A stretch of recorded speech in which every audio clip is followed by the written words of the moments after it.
so worth it. What's going on, everybody? My name is Clayton. Thank you so much for joining my channel. If you haven't done already, please subscribe. Turn that notification bell on as well. You'll be notified every single time that I upload a video. And please do me this favor. Like this video. It helps this channel out tremendously, and I greatly appreciate it. Today we're going to be talking about substance abuse and depression, and how these two terms seem to follow each other and become intertwined in someone's life. So before I jump right in and start rambling on about these terms, let's go ahead and define them real quick. Now, substance abuse can be from many different substances: cocaine, alcohol, heroin, crack, narcotics, things of that nature. The abuse would be to take the illegal drug, make the illegal drug, or take more than you should, or drink more than you should. So if the doctor prescribes you Xanax and you take it in the proper dosage that the doctor told you to take it, you're not abusing the drug. But if you take more, or if you take it Xanax when it's not prescribed to you, then that's abuse. Statistically, it's extremely rare to not know somebody that has an addiction to one of these things. And I find that the more and more I study, the more and more sympathy I have towards these people that are affected and the families that are affected. I want to start out by saying that my whole family pretty much my whole family have struggled with addiction at one time in their life. Some are doing really well, some are doing very poor, and that's just how life is. Addiction is a terrible disease. It's a very, very terrible disease. So when I see people struggling with it, and I see people that beat it, I'm really, truly amazed at their restraint. So let's talk about an experience that I was put in one day. I was hanging out with some friends. Didn't think much of it. We were drinking, having a little bit to drink. Some people were smoking weed. And then cocaine got brought to the party. And I had a choice at that point, whether or not I wanted to partake into doing cocaine. And I chose not to.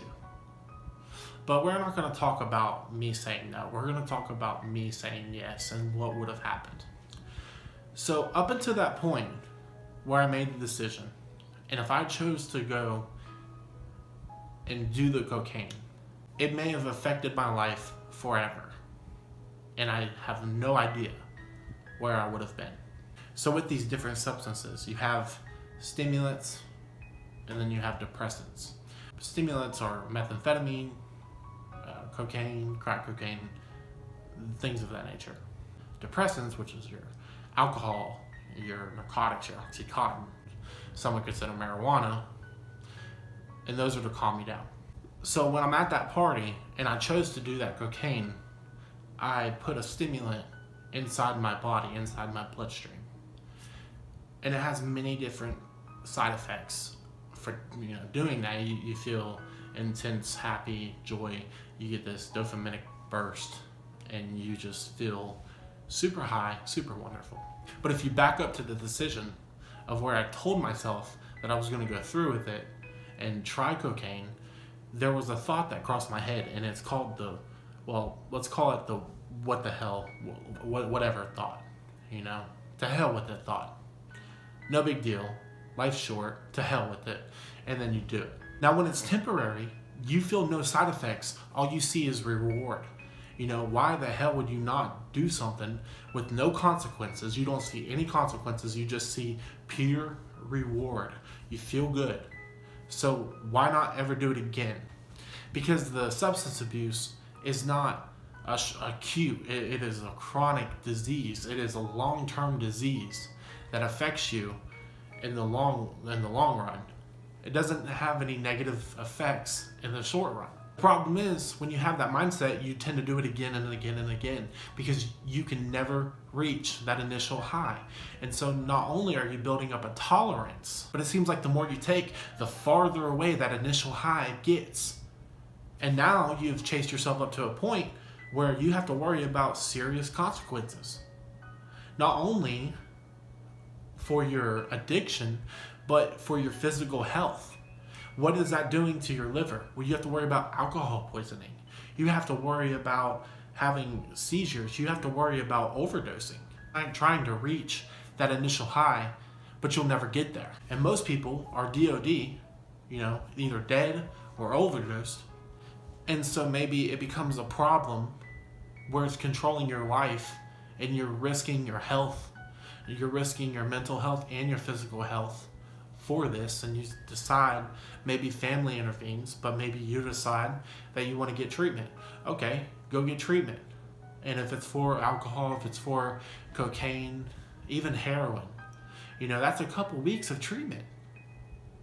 Narcotics may be a little longer, but that's a couple weeks of treatment. And then guess what? Then you're back in the real world.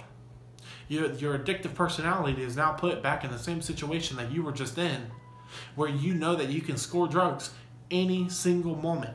It'd be so easy for you to score drugs. But it's the willpower, and it's that circuit in your head, and it's that circuit in your brain that you have built a circuit. Maybe that circuit was built on, I don't want to die young. I don't want to die under the influence. Maybe that circuit was built on supportive family members. Maybe that circuit was built on, I don't want my kids to see me like this. The circuit can be built on anything, but that old circuit, that old thought of to hell with it, is always there. It doesn't go away. That's why the willpower and the resistance towards those old things I find so incredibly powerful. And I'm amazed by the people that have got off of their substances that they have been addicted to.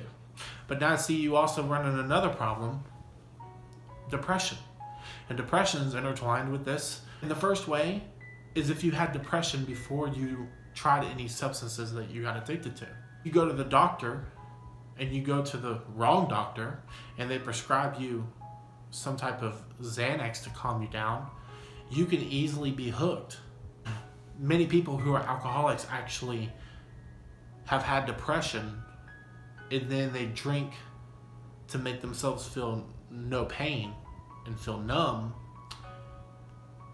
and then they feel worse when they're sober, so they keep drinking, they keep drinking, and they keep drinking. So the depression, they may have had a traumatic event before they started abusing alcohol. The second way you could get depressed is if you are in this cycle of never reaching that initial high that you experienced, and you want more and more and more, and you start to see all the destruction that is happening. This is typical from, in the middle to the end of your addiction. If there is an end, you'll start to see the relationships crumble, the friendships crumble, the bridges you burn, the people that will never look at you the same, and that can easily cause you to develop depression. And now the final way would be the aftermath of experiencing that addiction, to realize that you'll never experience that high again, or maybe you're upset about the destruction that is caused in your life. Maybe your kids won't talk to you anymore. Maybe that nobody will see you more than a lowlife. Nobody will realize that you're a human and that you make mistakes. So no matter if you develop depression and then started using substances, or if you started to substances and then it caused you to develop depression.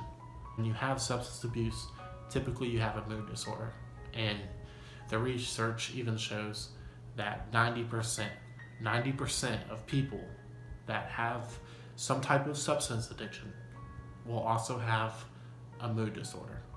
Thank you guys so much for watching. I appreciate every single view.